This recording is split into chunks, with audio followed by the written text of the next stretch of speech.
So Michael has a clicker, and he clicks it every time I make a funny joke. It's a dog clicker. Yeah. So he clicks it when I make a funny joke, and then I take a drink, and then he's training me to make funnier jokes, but it hasn't quite worked yet. We'll get there. No dog gets it all at once. So I'll roll up a newspaper and send it through the mail to hit you later, and slap you on the nose with instructions. Hit Sulfin nose with this. All right. Tonight,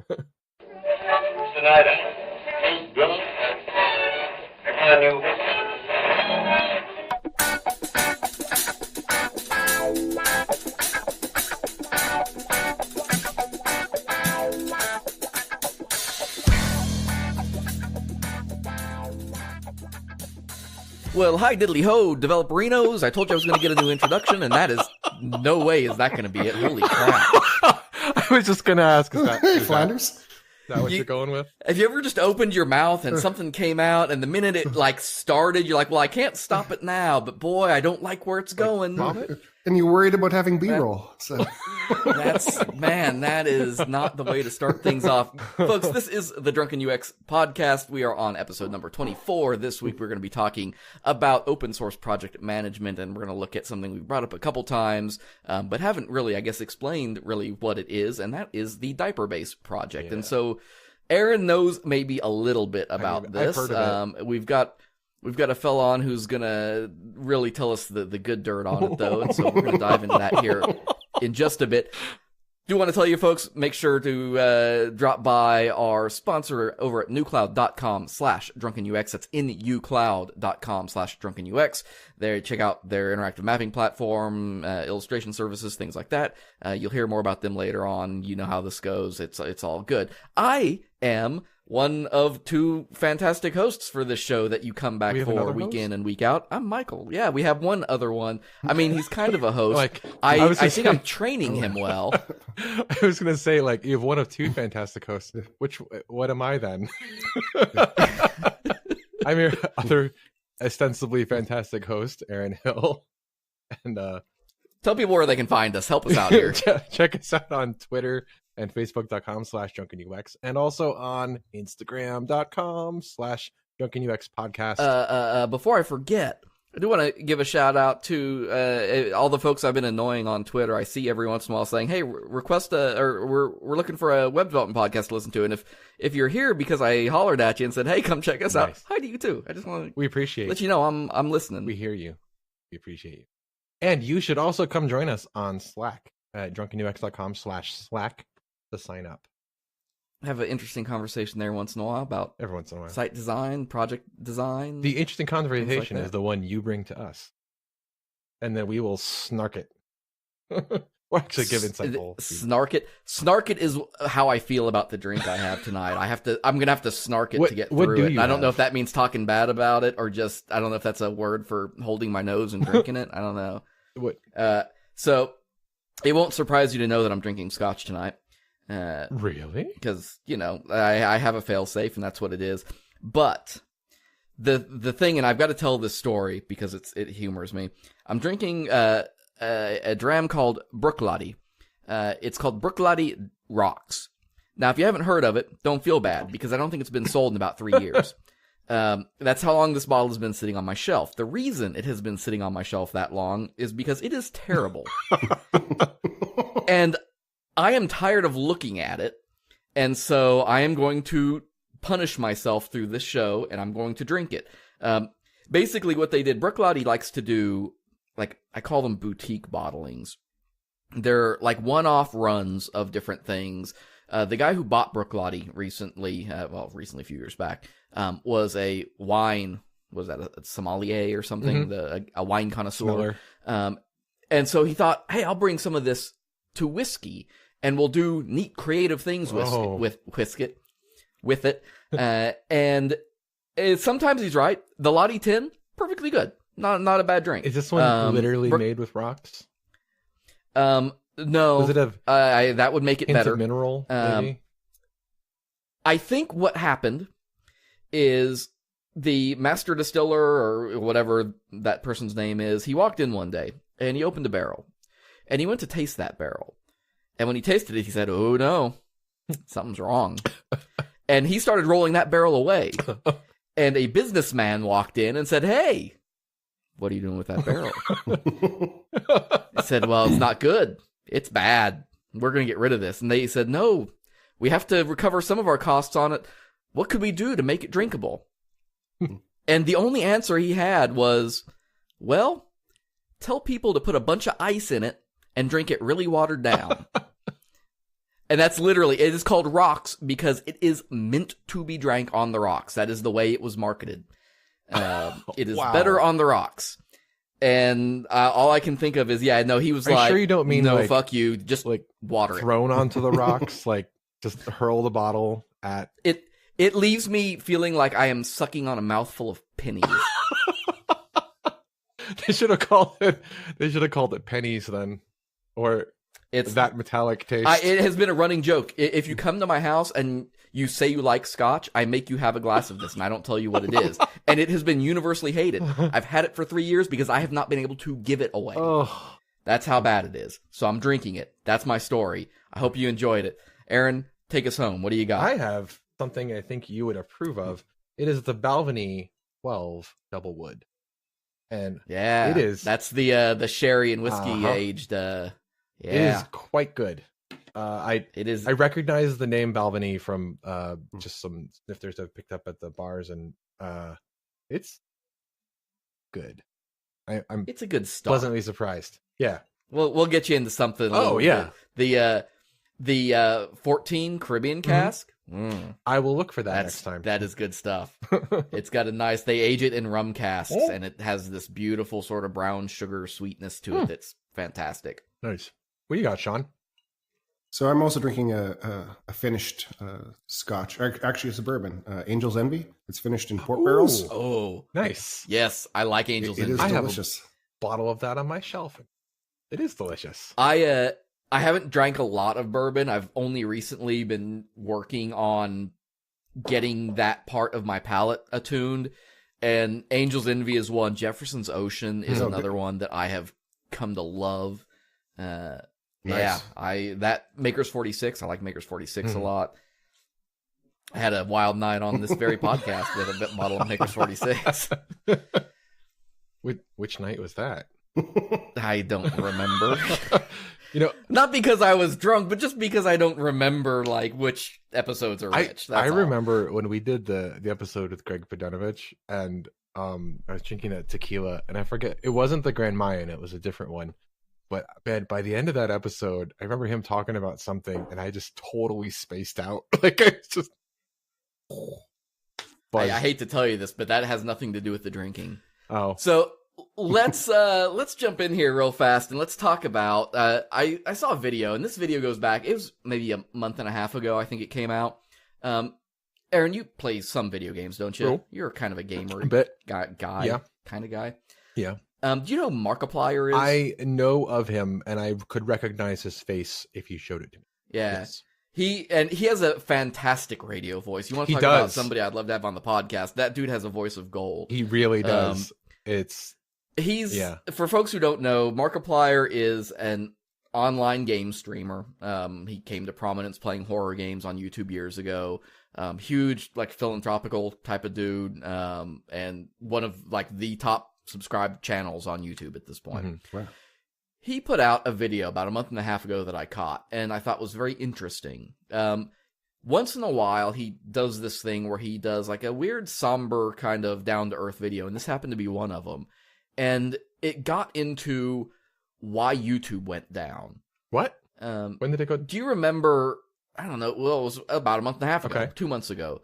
YouTube went down for half a day. Maybe. I might watch a lot more YouTube than you do. I watch quite a bit, but I might have missed that day. YouTube is my background noise. When I'm working, I'll throw up gaming videos and stuff in the background, and I just let them play. So I noticed it was down, and a lot of people noticed. And have you ever seen when YouTube goes down, you get that giant vomit block of text that's a giant error message? Yes. So that's what everybody was getting. I like the fail whale better, personally. I'm of the mindset that, people go on Twitter and they freak out. When Facebook went down, 3 days ago, 4 days ago? That was so great. That was so great. Yeah, the little respite we got. Facebook go down. Twitter doesn't go down as much as it used to. When Git goes down, when Slack goes down, people freak out. And of course, when YouTube goes down, people freak out.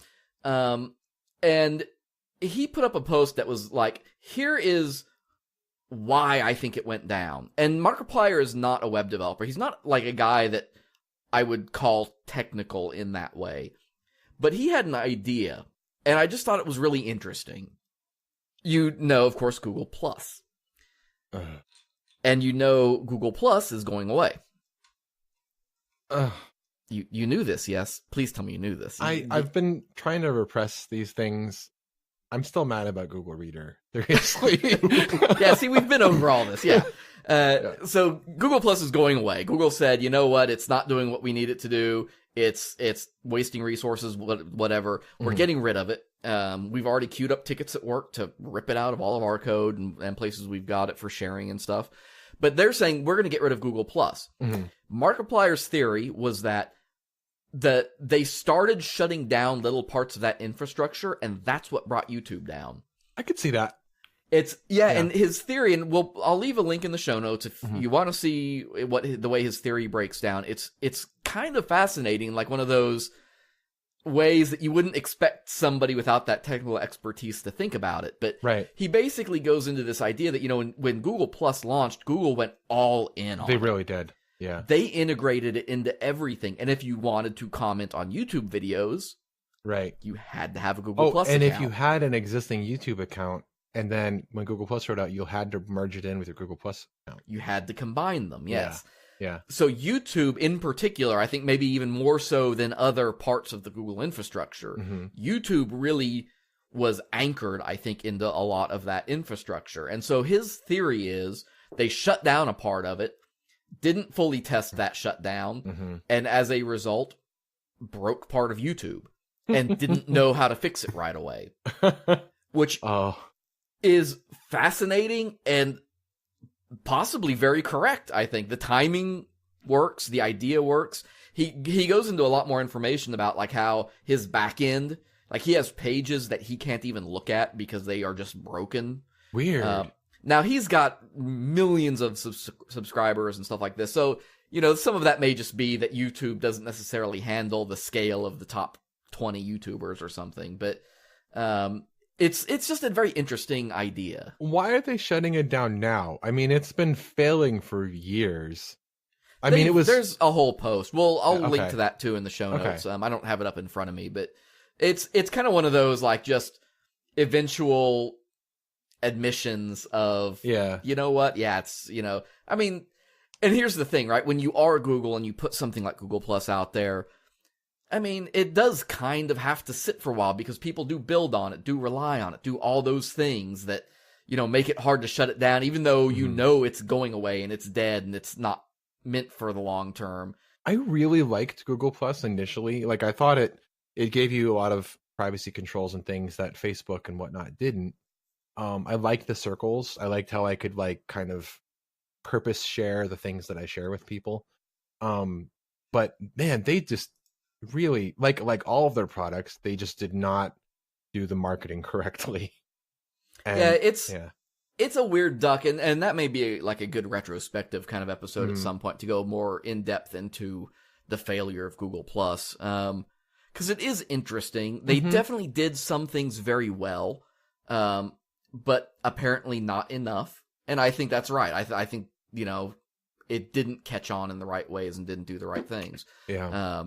But yeah, it's an interesting goose, to say the least. So it's an interesting video. Go check it out if you have any interest. If you're just interested in general in like systems integrations kind of stuff, when you look at like the reliance on Google Plus that YouTube had, that I think is interesting and how that can impact how you may build something in the future and what you rely on. I know just at a very low level, we've had that problem with Twitter, building on the Twitter API. And when you don't keep really close attention to like an API change, things can break. And that's a very like watered down kind of problem to have, but it is sort of on the same spectrum, it's on really the same continuum of issues. So yeah, that's that's the thing. That is the takeaway. So, Hmm.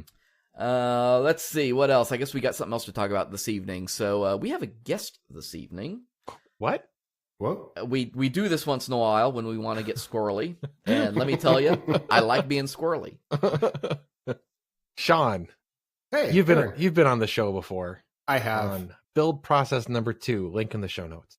We will link that. Yeah, if you aren't familiar with Sean's work and what he does, go back to build process, check out that episode. But I think we can also tell you a little bit more about him. We're not going to make you go back and listen to that, though. Please, by all means, do.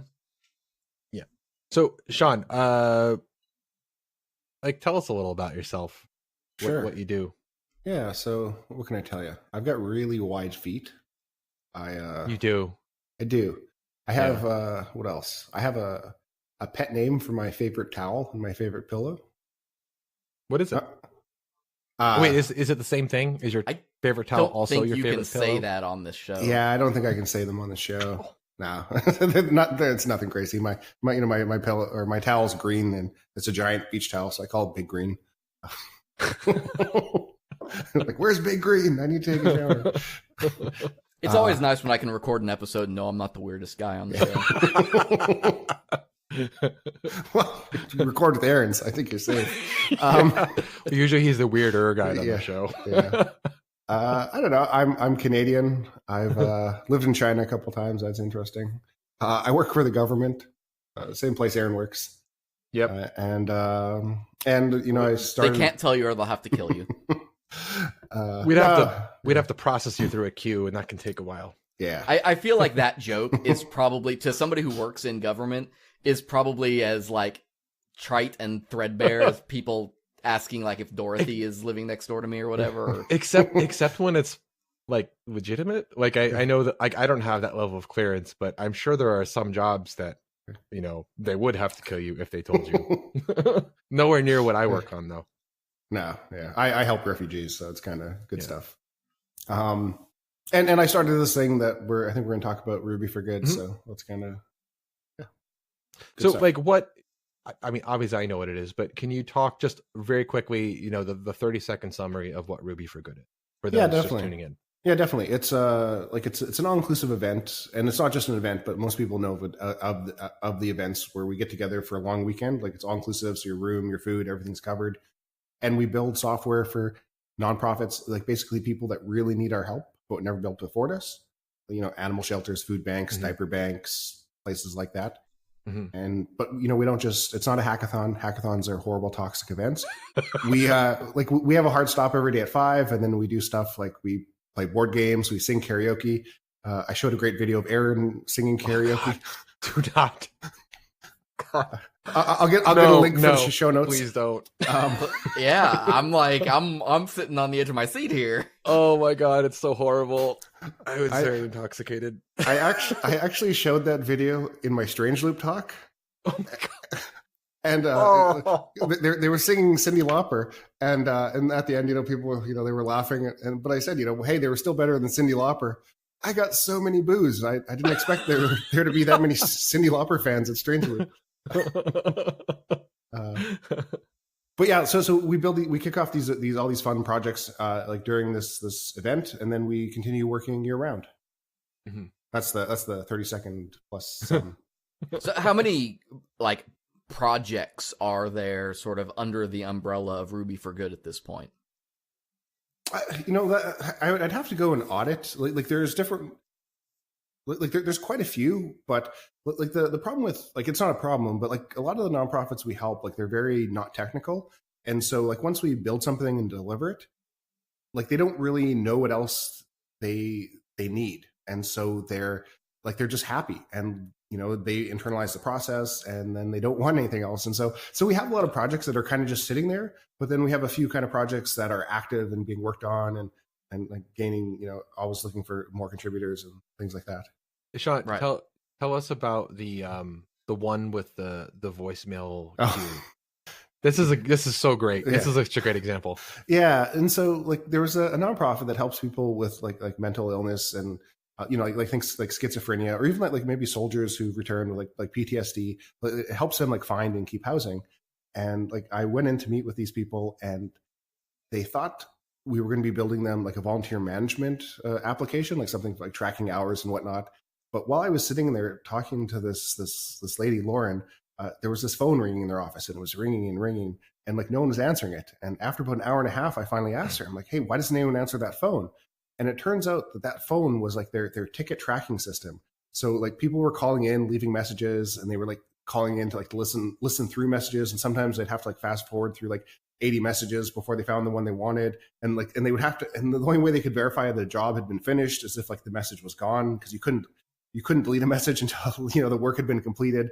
And they had all these like business processes like built into this, this answer machine. And like, I don't even know why like the phone was plugged in. It didn't have to be plugged in.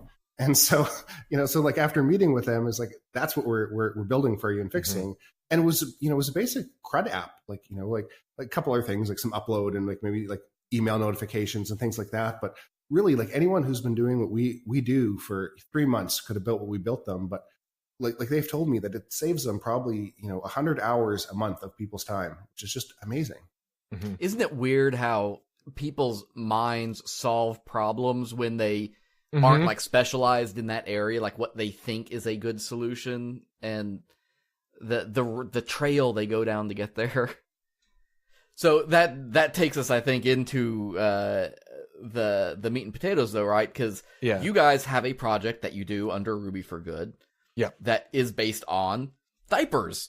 Yes, of all things to have like this sort of topic on, but it has come up several times, I think, over the past few episodes that we make these sort of casual references to DiaperBase, right? Right.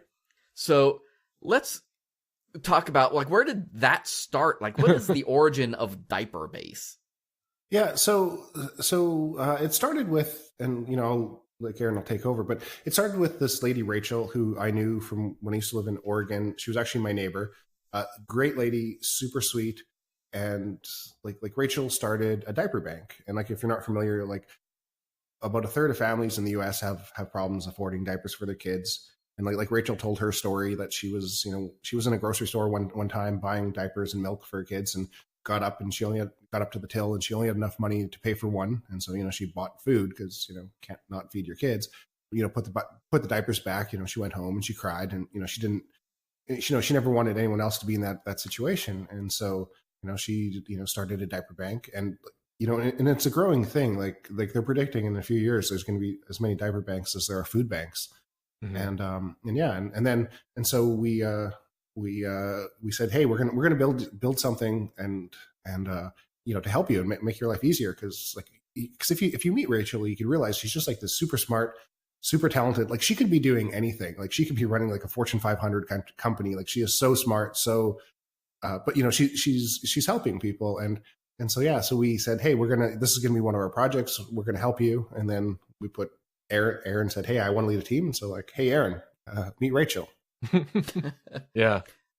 It's also worth noting that diaper banks don't get, there's no WIC program or government assistance program for diapers. So diaper banks are kind of like in like pioneer territory. They're not like publicly backed or anything. There are grants and things, but it's not the same as like food banks.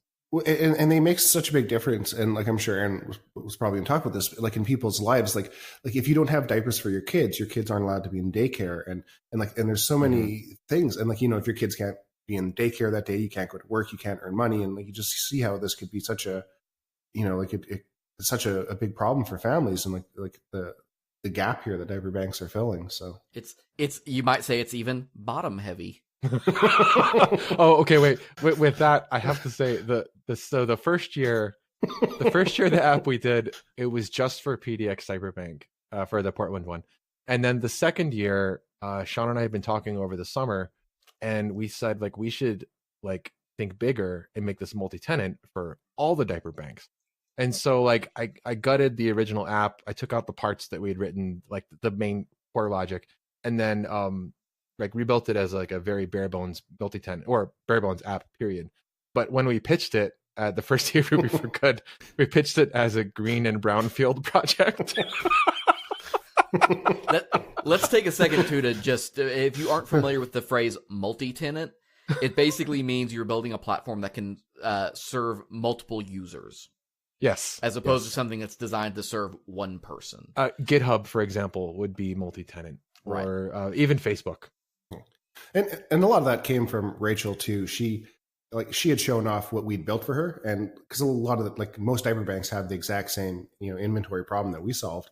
She showed it off, and they all wanted it, and it didn't make sense to spin up 50 different instances. So that's why it's like, hey, let's that's why the conversation happened that we should rebuild it as multi-tenant. It goes back, and we brought this up a few times, and you can go look up the episodes. We've talked about like learning to code and getting involved, and how sometimes one of the best ways you can learn how to code is to just find a problem you want to solve, even if that's a personal problem or whatever the case may be. It may never amount to much of anything. But this is the kind of thing that we're talking about, is that that could start as a very grassrootsy sort of, oh, I'm part of an organization, maybe it's an animal rescue, maybe it's a food bank, maybe it's any of these kinds of things. And you want to help them solve that problem.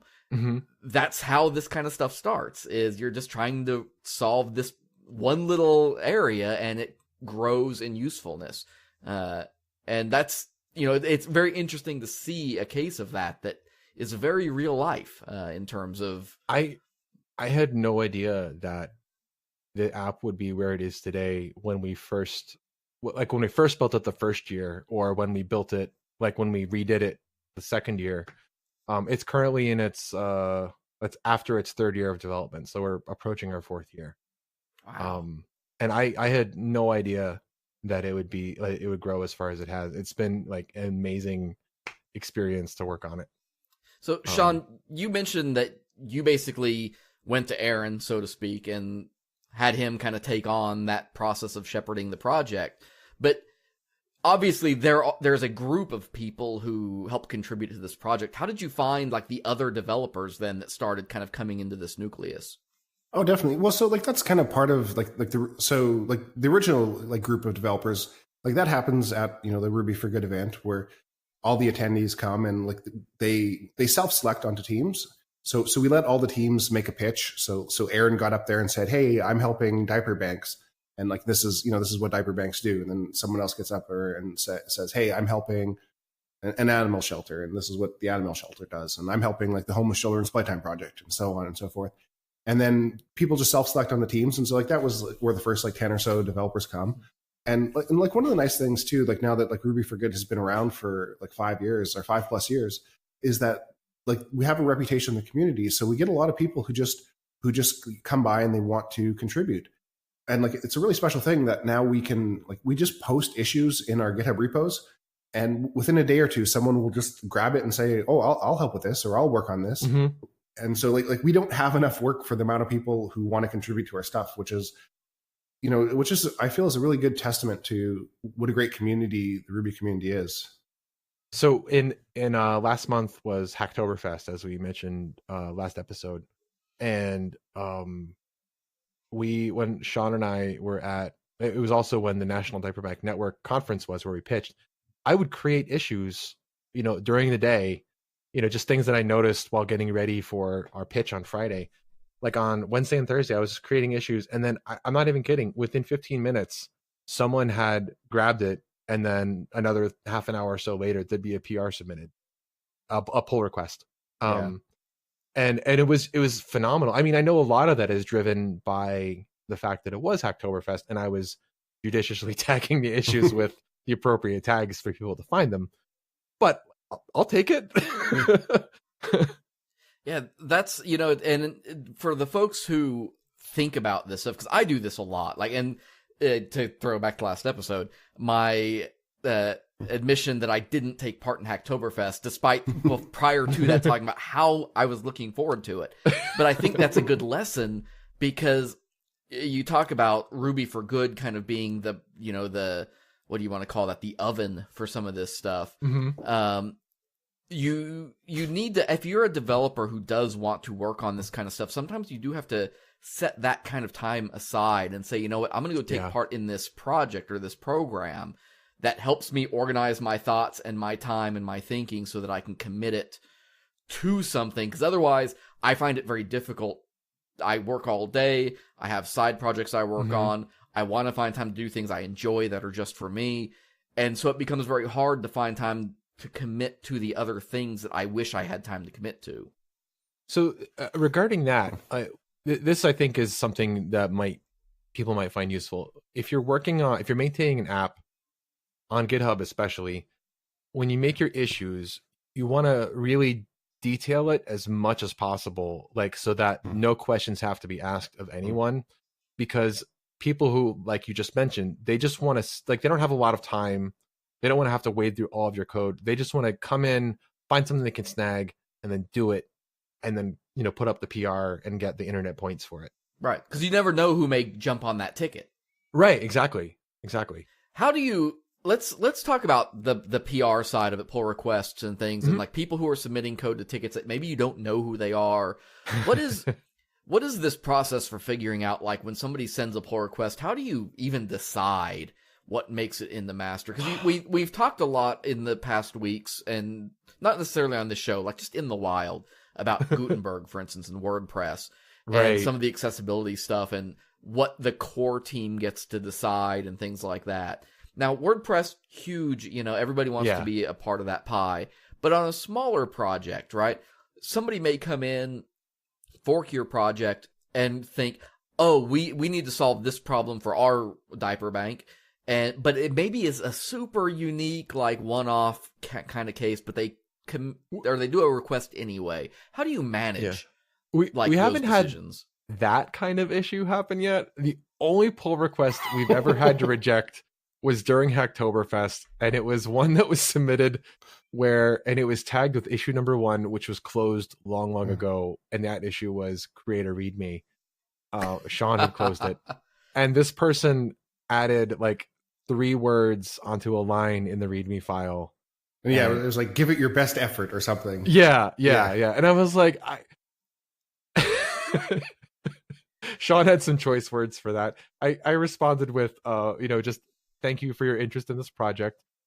This issue has already been closed, but you should see open issues and find one that suits you. Yeah. And I would love to see a PR for any of them.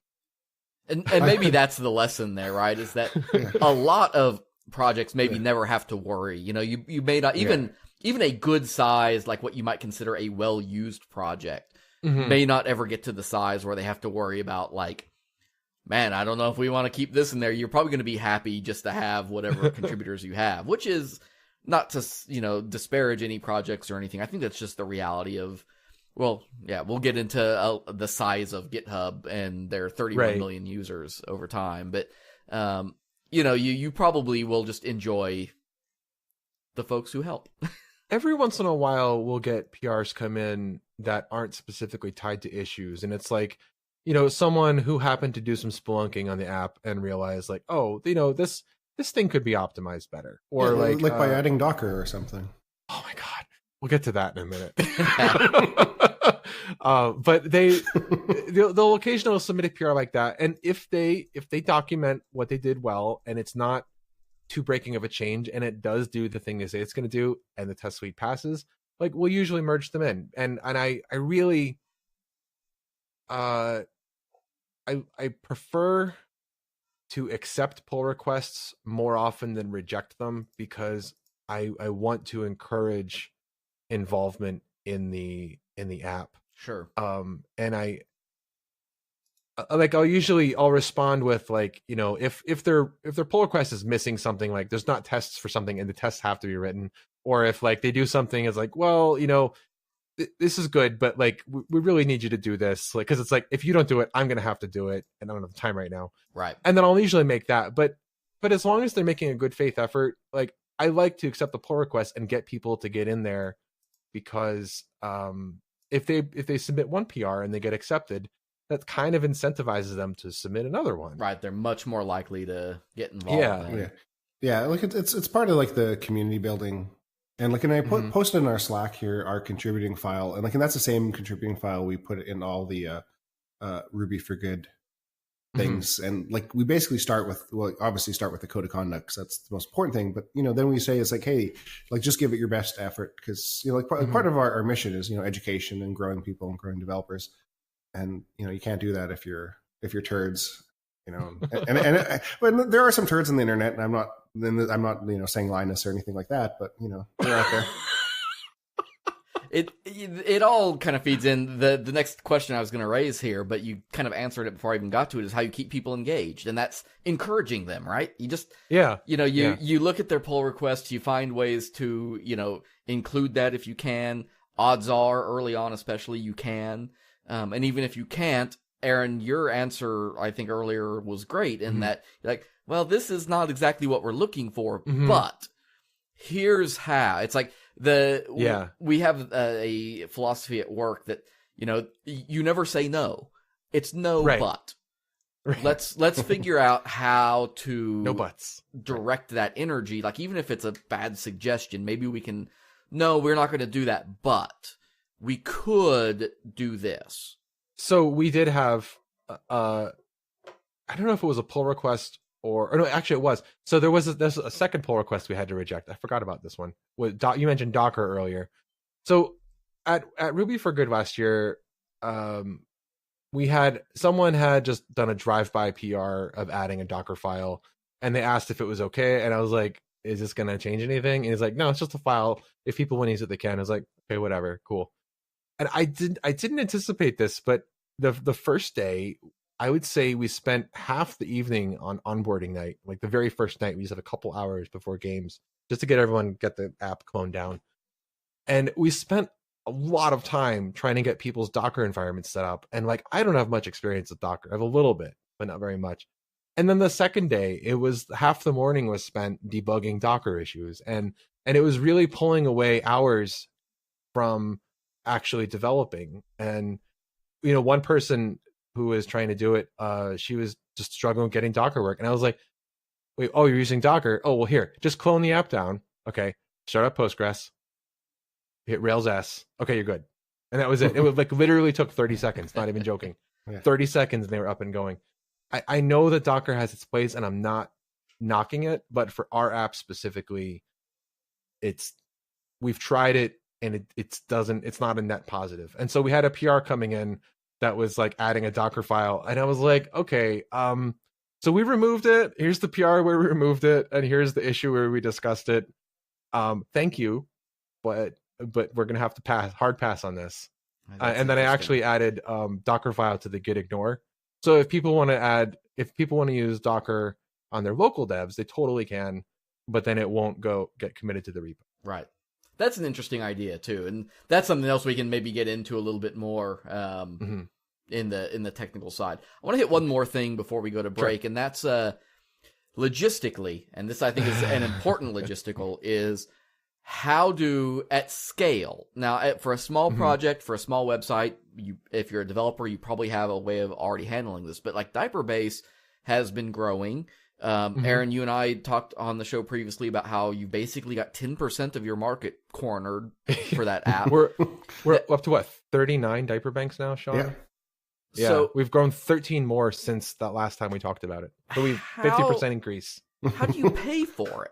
Because not GitHub, like GitHub, it's a public project. You don't have to pay for a public repo, but like for the hosting, for where the app lives, you have to obviously maintain a server of some kind. What is your like monetization scheme look like so that you can ensure that when somebody logs in tomorrow, they can access that app? So, but we're really lucky that we have we get $5,000 a year of Microsoft Azure sponsorship. And so like that is paying for all our servers and like for the different apps, like, the diaper app and the partner app. And so we're really lucky that there's no costs, because we, none of us are paid and we don't make any money from this. Yeah, so. Right. In fact, it's free. I mean, the app, when we pitched it to people at the conference, they would ask how much it costs, and we would just say it's free forever. Full app access. We're trying to figure out monetization for monthly sponsorships. There's only 217 diaper banks with the Diaper Bank network. I don't know how many there are that aren't in the network, but there's, even if we were to charge $100 a month or whatever, I mean, if we're trying to be a self-sustaining organization with this, I don't think that membership fees are sufficient. And a lot of these diaper banks couldn't afford that anyway. And Right. a company like Pampers can afford to maybe come in and Sure, jingle the pocket a little bit, so to speak. absolutely. I don't really know what that phrase means, so that's probably a good chance to say, you know what, we're going to step away for just a second, we're going to go let our sponsor speak, and we're going to come back here, and we're going to talk about the technical side of this, and we'll revisit the PR stuff, the testing suite stuff, and a few other things, including Docker, maybe, if we have time. So we will talk about all that coming back after the break.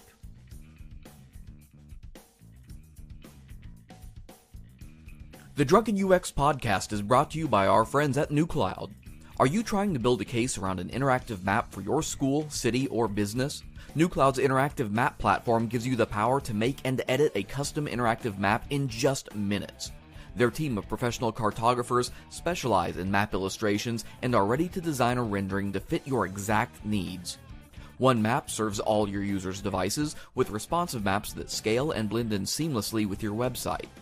Visit them online to request a demo at newcloud.com/drunkenux. That's nucloud.com/drunkenux.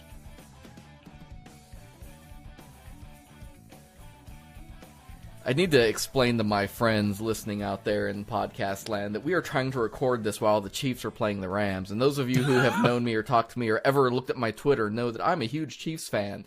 And we're going into halftime up a point right now. No, he missed the extra point. I'm literally looking at it. He missed it. We're going in tied at halftime. I can tell you, the only... Brooklotti has one redeeming quality. One. It is alcohol. So it is doing the job that it is meant to do, just not in a way that I find entirely enjoyable. I think that they should put that as the subheading for on the label. It's technically alcohol. It's technically alcohol. It won't make you go blind, probably. Sean, what was that saying? Beer before liquor, you only get sicker. No, liquor before beer, coast is clear, beer before liquor. Don't be a little whiner or something. It was something else. Yeah. I don't like beer. I've never been a beer drinker, but folks who have listened know that, once in a while I'll have like cider. If I'm going to take it easy that evening. I love cider, but I am pretty much cider, scotch, or an occasional mixed drink somewhere in there. Mm-hmm. But last week was one of the mixed drink exceptions. But I drink a lot of scotch. Like, I'd probably drink an unhealthy amount of scotch here in another 20 years. It's over a long period of time. So we have Sean Marcia. Yes. Is that correct? Great. Well, I live in Kansas. We speak bad Spanish here. But your name is Sean, so that's not Spanish, but whatever. So we are talking about Ruby for Good vis-a-vis DiaperBank. So we're kind of getting, there's sort of two topics kind of rolled in here, but the idea is talking about how you run an open source project and how, there are organizations out there designed to help you run open source projects. Mm-hmm. And so the second half here, we're coming back and we're going to talk more about the technical side. Now, we talked about the logistical, how, where stuff comes from, where the ideas come from, how you find that kind of thing, how you get other people involved, how you encourage them and all of that. So you are jumping in now. I don't really know how that's a thing, but some people maybe do. That's kind of weird. You're weird if you do that. I'm looking at you on Spotify. I see those statistics, and I don't entirely understand them, but okay. So they're skipping ahead halfway through to see if I've made a funny joke yet. And have I clicked? Did I click when we came back in? I think we did. Okay. So let's start with the biggest, most obvious question that's out in front, which is, obviously, DiaperBank is a project of Ruby for Good. Obviously, any project coming out of Ruby for Good is built on Ruby. Yes. So is the decision, let's just take that kind of abstracted, like the choice to do a project and say, well, we're going to do it for Ruby, or with Ruby, outside of the Ruby for Good component. Was it just sort of, did you make that decision opportunistically? Was it where, just available skill sets were? Did Ruby offer you something that you thought was unique? Like, what was the thought process that went behind saying, Ruby on Rails is what we're going to use? Well, I'll let Sean answer in a moment with more general about the conference, but I can say that I love coding in Ruby, especially Rails. A lot of fun. But more importantly, when we only have a weekend to work on something, like if you know how, if you're comfortable with Rails and you know how it works, you can spin up something quite functional and a decent amount complete very quickly. You can, I mean, I don't know why it's called on Rails specifically, but I always kind of assumed that it's because if you follow the yellow brick road, you get to the Emerald City quickly. That's a really bad analogy. No, well, I mean, Rails is the server piece of it. It'd be kind of like saying PHP on Apache. Yeah. Right? No, it'd be more like saying PHP on WordPress or PHP on Laravel. Yeah. Yes. Okay. Yes. That's a better analogy. Yeah. I'm not a Ruby dev, so don't listen to my analogies there. Like C# on .NET, maybe. So does that have, obviously that had no impact though, like from a stack standpoint, and given your earlier conversation, I was going to go into the containerization sort of discussion in terms of, making it easy for people to pick up and do their own work on. But obviously for this case, that doesn't necessarily apply. So like there's a couple things though too. It's like our apps are Ruby on Rails, and all the dev, like, and everything we build is Ruby on Rails. Like even if you're a dev from another language or whatnot, because like you do, like it is a force multiplier effect if everyone's working in the same language, rather than this app is PHP, this one is Python, this one is Ruby, because then you can build off each other. You have access to like all these people, and like even though it's Ruby on Rails, like there are other things you can do. You can, like, you obviously have the choice of database. Oh, am I going to use React, Vue, Ember? Are you going to use a JavaScript framework? Like all these kind of things. And what we do is we always, like, we're very intentional to always do the conventions. And so if someone wants, like, because I know like there's always like people want to do like the new hotness. It's like, oh, I really want to use Vue in this app. And so like when after we make the introductions, we introduce Aaron to Rachel, and then Aaron comes back and says, okay, this is how I'm going to build it.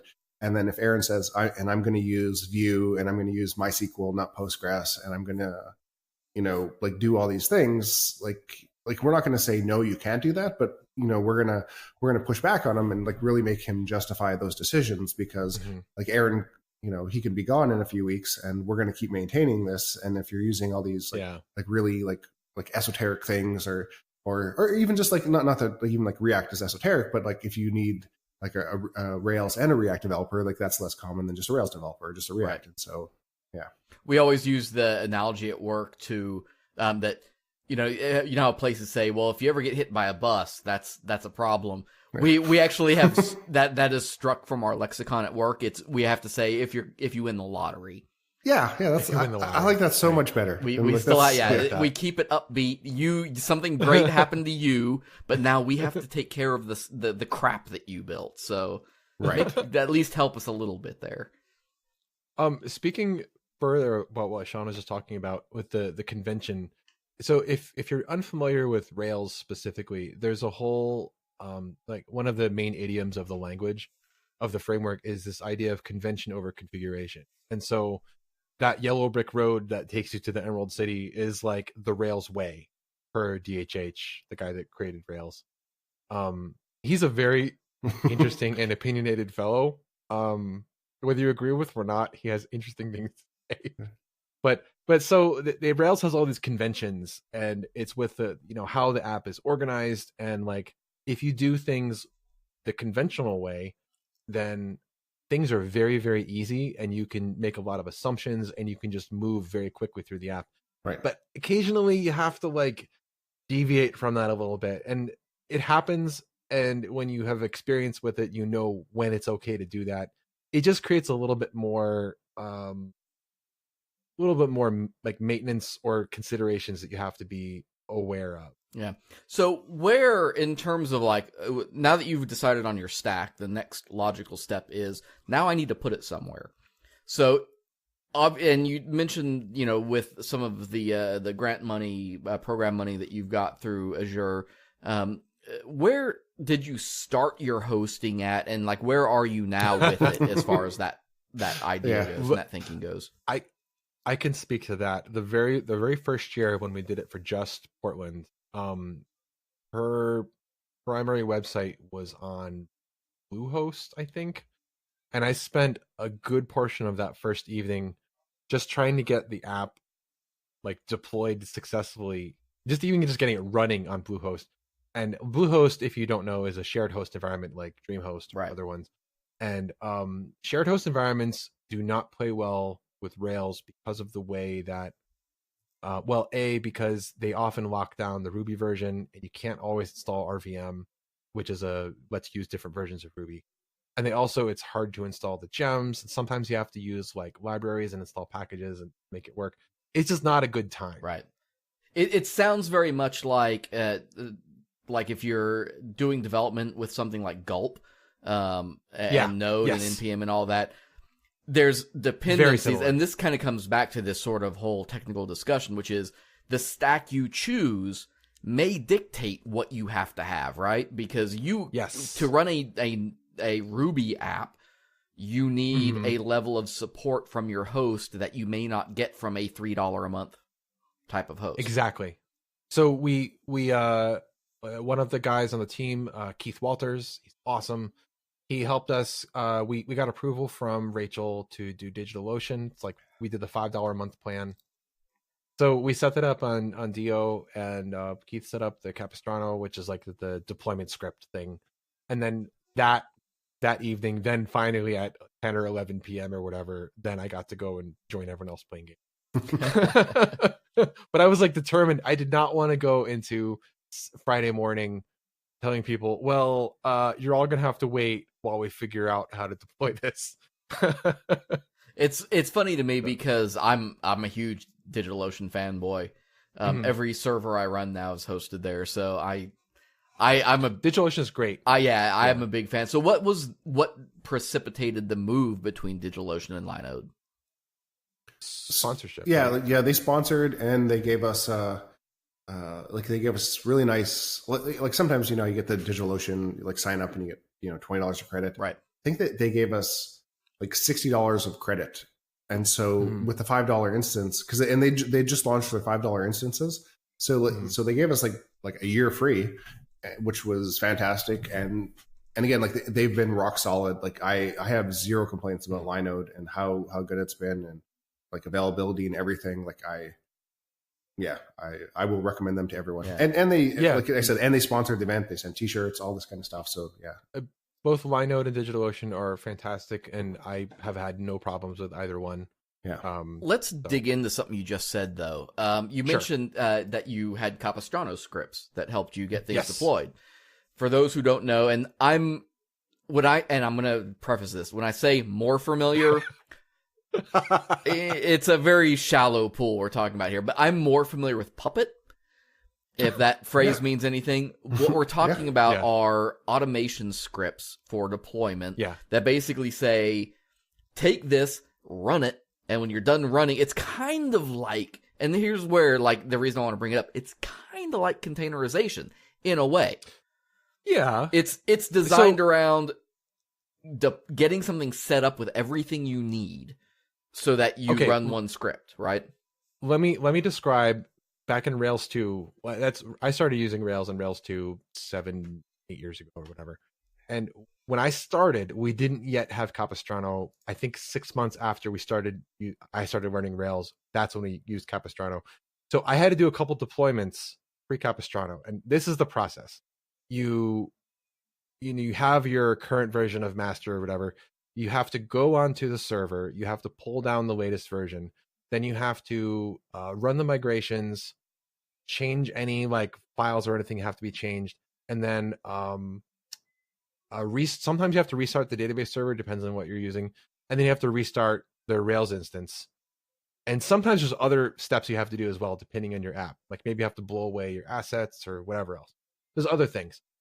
With Capistrano, all you type, you do your commit, you do your push, you resolve any masters or merges you have to do with the master branch, and then you just type cap like production deploy.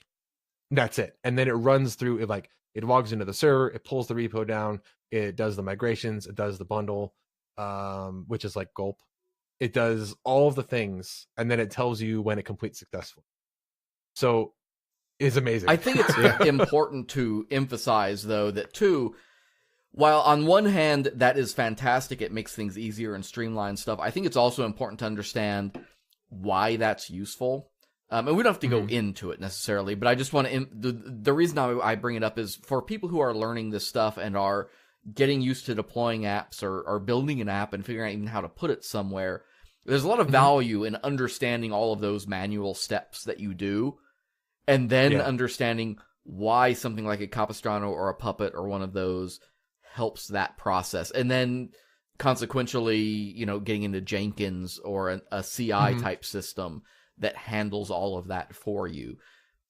But if you don't know why that's useful and why those things help you out, I think you need to take a step back and learn that. It's easy to cargo cult either like Jenkins or Capistrano or anything and just be like, I type these words and things work. Did you say cargo cult?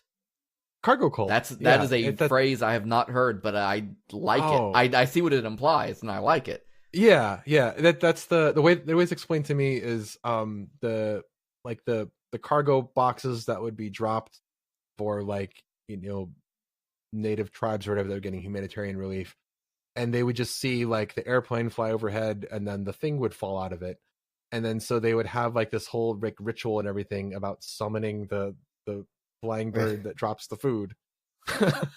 Wow.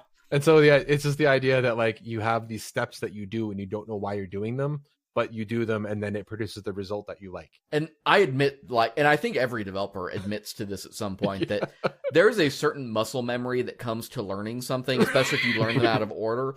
And I've had this problem for a long time with like Gulp, and learning the idea of how a build process works. I'm better at it now than I used to be, certainly, but there definitely was a time where, because one of my other devs on my team is who built our build process in Gulp and all of that and got it set up. And I remember like I would type in, you know, npm install, and it would come up with like a error fatal type stuff. And I'm just like, RMRF npm module. That's not what, exactly. That's not what's supposed to happen here, dude. Can you help me out a little bit? And we would sort it out. I'm better now, but I get that. I like that cargo cult. I'm gonna take that to work, and nobody's gonna know what I'm saying. But I'm gonna be like, "What? You don't know?" So this is somewhat logistical, but I think it's also somewhat technical. So I saved it for now, and I wanted to ask you guys how, and maybe the answer is simply Ruby, but how do you handle like coding standards, especially when you start thinking about, hey, random person X may come into my application and decide to make a pull request, and they may fix something that I need fixed, but I also want to make sure that it is clean and up to snuff for the way I'm building. How do you, Sean, you want to talk about how do you handle that? Rubicop? Yeah, so well, like we, you know, like since we're on GitHub and we have like Travis CI integrated, and we use a tool called Rubicop, which enforces like Ruby kind of style guides. Because obviously like, there are different ways, you know, to use single quotes, double quotes. Do you know, like how do you format your code? And like we've made some decisions, and we have Rubicop in our app, which will then like if you submit a pull request and there are Rubicop violations, like it'll show the build is failing. Or if they submit a pull request where the tests are broken, it'll also show us the build is failing. And so that's usually like our first kind of stop. When you say it shows you the build is failing, where would a user see that? So like you submit a pull request, and then like after your pull request, like right there on the pull request screen, like there's going to be a little either a couple big green check marks or a couple big red X's that are showing the build is failing or the build is passing, or like like that's safe to merge or right. Okay, I just wanted to clear that up for folks. Yeah, sorry. People who haven't used Rubicop before, Rubicop is a script that you run against your code base, and it applies like cops, which are style definitions. But Rubicop has a level of like pickiness that if it were a human, you would punch them in the face. Yes. It's like you run Rubicop and it's like there are 500 violations, and like 300 of them are that you have a trailing white space at the end of all of these lines. Oh, and this one is because you use single quotes instead of double quotes. this one is because we think that every once in a while you get a useful one. Like, well, you use this method here. You should use like this method instead. It's like, oh, I didn't know I could do that. Thank you, RuboCop, but fuck you. This all ties back though to what we started talking about in the first half, which is getting into. Sorry. No, you're fine. I'm just trying to make connections to stuff for people, which is testing suites, right? Continuous integration, CI stuff, coding standards, and testing suites all marry together, sort of at a nexus of do good work. So how, like, same question in terms of, does, if in the case of Ruby, is it just like a natural, because I know Ruby has some built-in testing stuff that kind of comes along, but like, how does that get enforced? How do you handle making sure that folks are running tests, but not only running them, but writing them, things like that? So like when someone submits a pull request, if there aren't any tests and it's something that, requires tests, we, gently ask if you can also write some tests for that. And obviously too, like sometimes like it's something where, they won't know how to write tests. And so, we'll invite them into Slack and have a discussion about it. Like we were using a geocoding service, which is a service that will, it takes in an address and then it spits out longitude and latitude. And like the person just didn't know how to write tests for that and it is kind of an edge case thing. A lot of people probably haven't written tests for that. I will say that with, I mentioned earlier about creating issues and having detailed explanations. One of the things that I write in an issue, like I'll do like if it's a bug issue, I'll be like, okay, this is what it's doing. This is what we need it to do. But whether it's that or an enhancement, I'll also include like a criteria for completion, which includes like, do the thing and also write a test that proves that this works. Write a test that proves that this doesn't happen given these inputs. Yeah. So I'll kind of help people with like, this is the test I need you to write. Right. Well, and like one of the things I said earlier that, like one of the things that makes it easy to contribute to the project is that it does have a good test suite, like a very robust and very complete. And so, and because like testing is just like it is code and people can be opinionated in how they test and they test in different ways, but because there is such a good suite of tests, it makes it really easy for someone to, it's like, okay, I want to test this controller. I want to test this model or, this, like the, so they can go and easily see like how we're doing it in other places and, kind of copy and paste or get a sense and, so they don't have to, do guesswork or, so it's not difficult for them. Yeah. It also adds to the, like when you're adding a new feature or if you're new to the project or something, you can look at the test suite and you can say like, how does this supposed to work? And you can see like the tests each have like, a title. It'll say like, oh, well, this model, like it's invalid if it doesn't have a name. Or like when you run this method that we have, like it should update these things, but it should not do this or something. And then you have the tests kind of provide documentation parameters. Documentation and then parameters for like, what's the universe that this app lives in? What are the expectations? Because, maybe you've seen some of these things before, like, oh, the name is required. Of course it is. But, maybe other things like, well, the quantity for this is required, but only if this is also set. And so this sort of sets up, it makes it easier to spelunk the code, basically. So the testing suite kind of raises a question because testing is automated. Testing is code checking code. What about people checking code? Like when we get into things like questions of peer review. And so for instance, at one step of our process now at work, before our code gets QA'd by actual QA, we have a physical review step where one of the other developers on our team has to look at our code. How do you handle, like in work, that's easy. That's part of our work process. But for an open source project, how do you do code review at all? Do you handle that? Is that something you look at? Definitely. Yeah. Every, well, like the only people that can merge in is, I think, are Aaron and I. I think so. Yeah. Or maybe there's one or two. I think Keith can too. Yeah. But right. So the only things that get merged into master is if Aaron does it or I do it. So when I see a PR come in, either Sean or I will do pull request reviews And I look at who's submitting it first. And if it's Sean, like I just look at what's changed just so that I know these things have changed. But I know how Sean codes and it's acceptable. And so that's very generous. It's sufficient. But like I'm familiar with Sean's like, level of proficiency, so I know that I don't have to look very closely. But when we have a very new person, especially in Hacktoberfest, I will look through. I'll click on files changed. It shows me the diff. I'll see what they added. I'll see what they removed.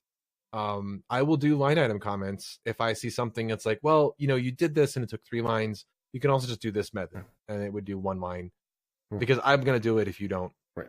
Or like, well, this is cool how you did this, but we need a test to prove that it works.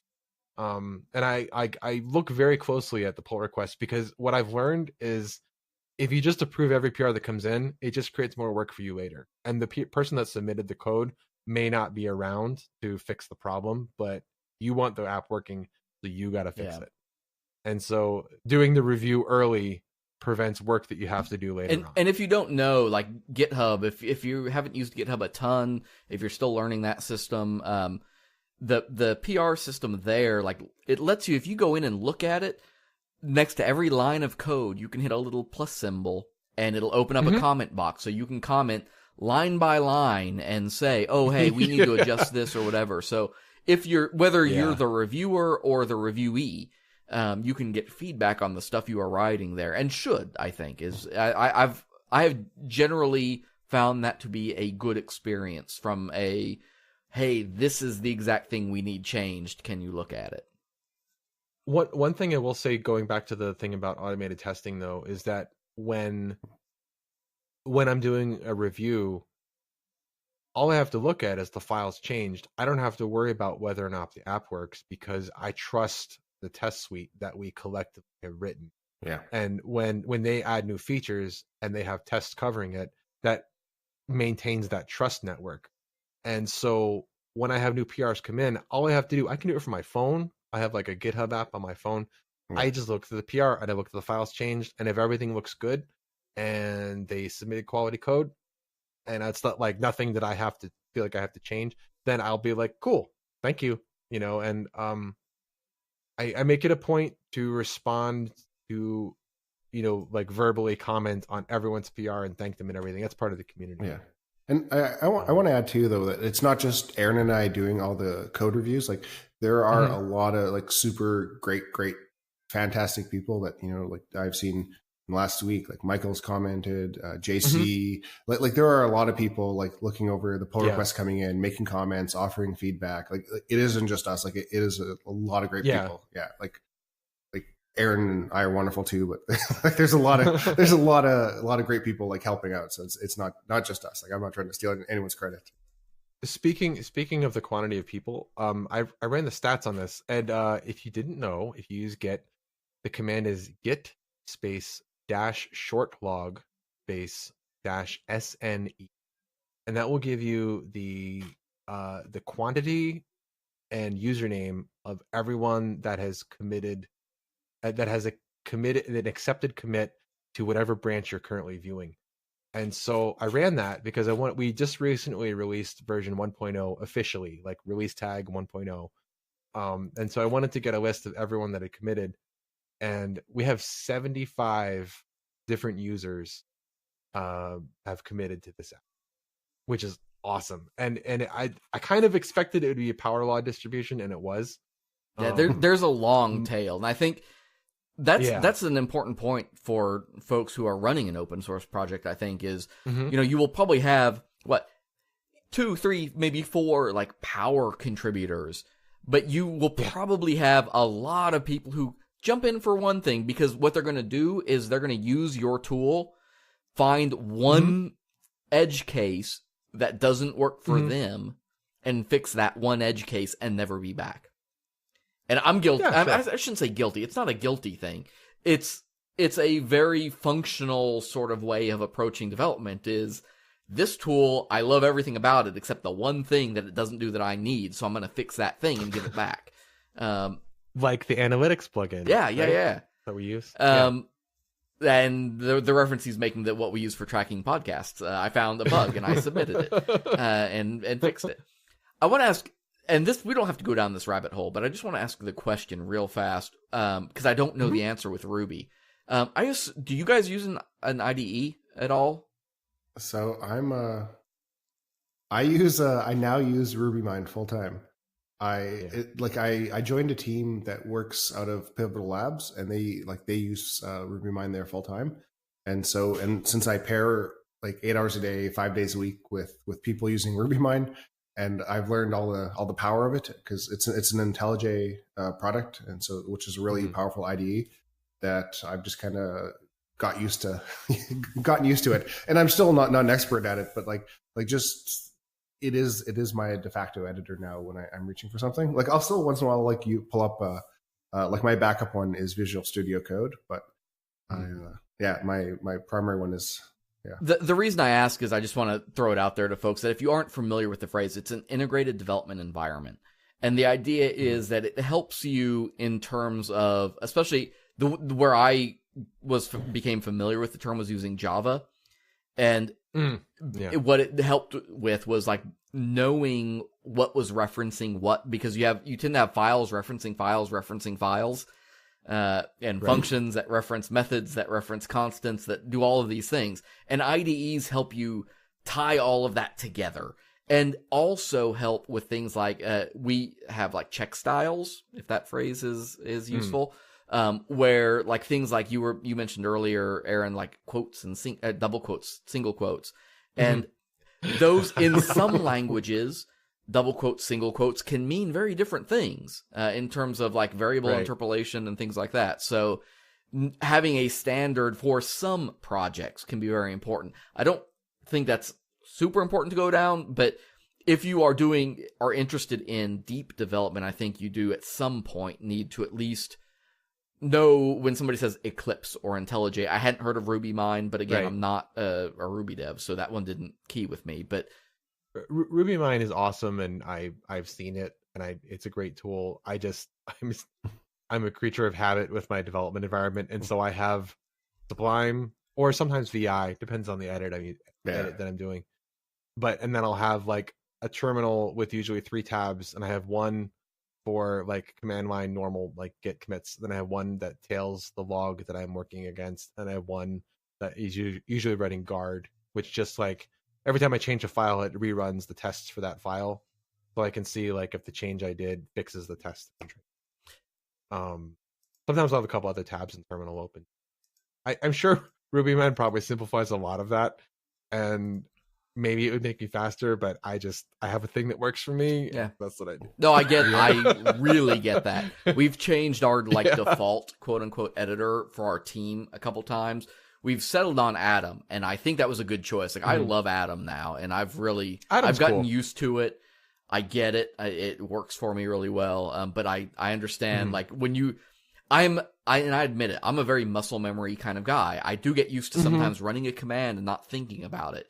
And the same is true for my development environment. And I keep trying to challenge myself in that area because I need to. I mean, that's, I need to stay good. I need to get good, as it were. Let me ask you real fast about, this is kind of a silly question, but we brought it up quite a while back in terms of like open source projects and learning stuff, which is licensing, because that can be a struggle for people. And while it's not technical, it very much is. And maybe this was a logistical question, but let's spin our wheels for just a second. Like, what is DiaperBase licensed under?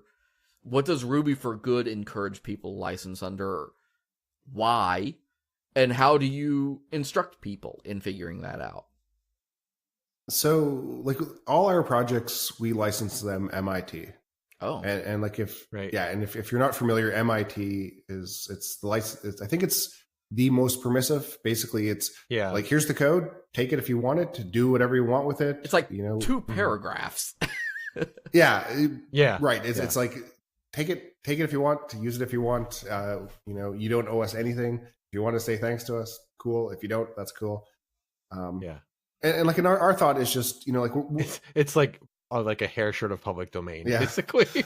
Right, and because again, like our mission is to help people and help places, and like if they can take what we've done with this DiaperBase and help food banks, hey, more power to them, or whoever. Like it's about helping, and like whatever obstacles we can remove to do that. I don't think that anyone is going to take our code and then release a better version and make money off of it, because we currently offer it for free. Yeah. So yeah, like, right. Beat that. Okay, so let's wrap things up with a pretty little bow like we do here. We're getting to the end of the show, and I want to ask both of you. I feel like I'm almost doing this is almost an extended build process. I feel like I'm kind of interviewing both of you in a way.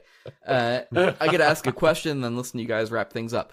What, are there any decisions that you would change? Like, this deep into the project now, do you look at anything and feel like it's either an anchor that's holding you back, or, a technical, what we call technical debt, in terms of a decision that you've made that has backfired? Is there anything like that, or do you feel like you've along the way made your choices and adjusted to those choices well and done the things? I think the only mistake canonical items. Yeah. Actually, you joke, but that has been like a very useful feature. Although I wish we would have named it differently. Yeah, I think to use the word canonical was. Yeah. I would say the only thing I regret is that allowing Docker in that first time. I had no idea it would be such a pain in the ass. Yeah. At the conference. It's so funny to hear that too, because that is exactly why you're supposed to use Docker, is to avoid that. Oh, on paper, it seems like precisely the right tool to use. And that's why I was like, when I saw it come in, I was like, oh, yeah, that's cool. Whatever. I had no idea that it would be require so much like additional handling. And that was mainly, to be more specific, the main problem people were running into was when certain tests would require, I think, disabling outbound network connections, and Docker was struggling with that, and so some of the tests weren't running correct. And really, I mean, the person who initially added Docker, like, they had no idea that would be an issue. And if you know how to do Docker yourself, it's fine. You can find a way around that. The problem is just that we had a lot of users who wanted to learn Docker and didn't know how to correct those things themselves, and then it just drew away like focus from like working on the app. Yeah. I think the important answer to this question, or rather acknowledgement of a non-answer, is that neither of you said, oh, I would go back and not do it. Oh no. I am 100% glad that I'm in this. Seriously. And it's and we were super lucky that we were in beta for almost a year, and we had some amazing diaper banks helping us and giving feedback.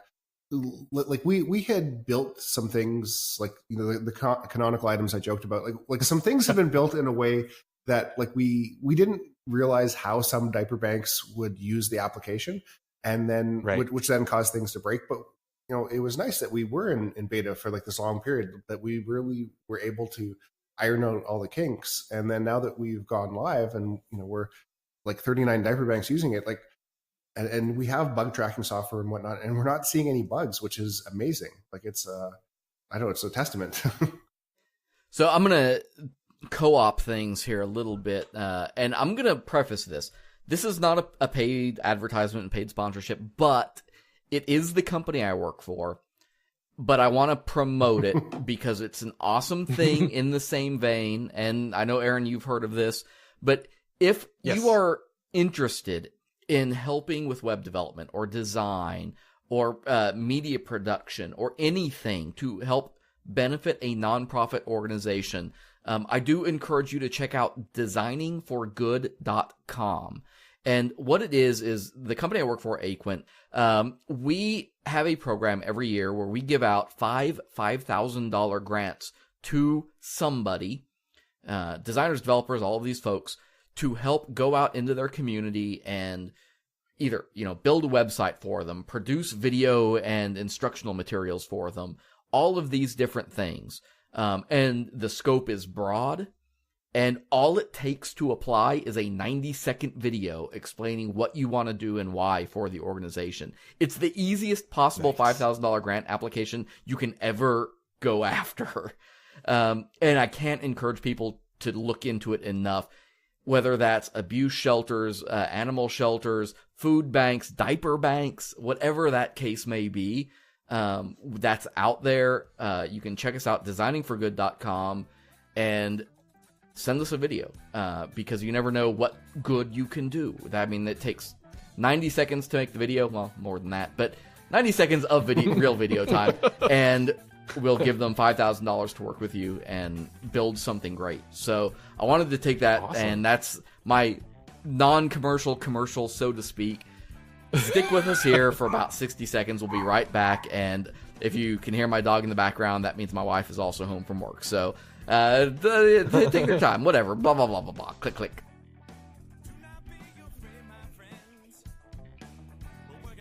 The Drunken UX podcast is brought to you by our friends at NewCloud. NewCloud is an industry-leading interactive map provider who has been building location-based solutions for organizations for a decade. Are you trying to find a simple solution to provide your users with an interactive map of your school, city, or business? Well, NewCloud's interactive map platform gives you the power to make and edit a custom interactive map in just minutes. They have a team of professional cartographers who specialize in map illustrations of many different styles and are ready to design an artistic rendering to fit your exact needs. One map serves all of your users' devices with responsive maps that are designed to scale and blend in seamlessly with your existing website.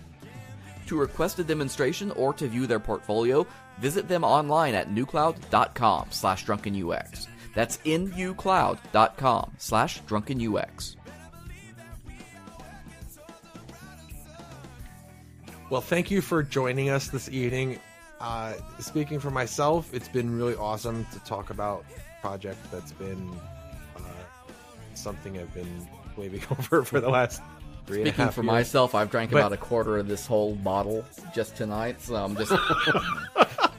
Rocks. It looks empty. Yeah, no, I did it. I goal mission accomplished. What do you get at the bottom? Just disappointment. I'll let you know tomorrow. Regret, yeah. Sean, please, tell us, how do we find more about the thing? Sure. If you want to check on Twitter, follow me. I'm just like Sean Marcia, or Ruby for Good. We have, there's also Python for Good. We are doing a West Coast event. You can go to rubybythebay.org, and there's rubyforgood.org, and both of them have links to our Slack room. You can just click on the little Slack item, get an invite, and come meet and chat and hang out with the nicest people on the internet, and me. I'm also there. Yeah. The nicest people. And so just come do some good with us. Hey everybody, thanks for tuning in this week, and thanks for listening to us talk about Ruby for Good and Diaper Bank and all of those things. Be sure to check them out. Hey, if you want to check us out, you can come by Twitter or Facebook. We are /DrunkenUX, or Instagram DrunkenUX Podcast, or Slack at /Drunken, or no, Slack is drunkenux.com/Slack, or check us out if you have like 10 seconds and can run by iTunes and drop us a rating, or podchaser.com/drunkenux. Drop us a rating or review if you've got a few seconds. That's all. We would appreciate it, just because, hey, it helps people enjoy us, and we hope you enjoy us, and all of those things. If you're tuning in, of course, there will be a new real-time overview coming up on this Monday. We are going through the holidays. We've got stuff planned. Don't worry about that. And then we are lining up Season 2 with a few things. I've got some stuff in the works. I've got some ideas, some plans. If you hear some different stuff, that's all I'm going to say.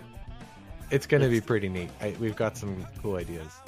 Folks, I've got only one other thing I can tell you, and it's the only thing I can leave you with at the end of the night after drinking a quarter of a bottle of Bricklottie. I'm watching the Chiefs game. Motherfuckers, it is 30-30 going into the fourth quarter. I'm dying over here. Do you know how hard it has been through this show to not scream into my microphone? That's all I can say. I don't know. All I know is keep your personas close, and please, for God's sake, keep your users closer. Bye-bye.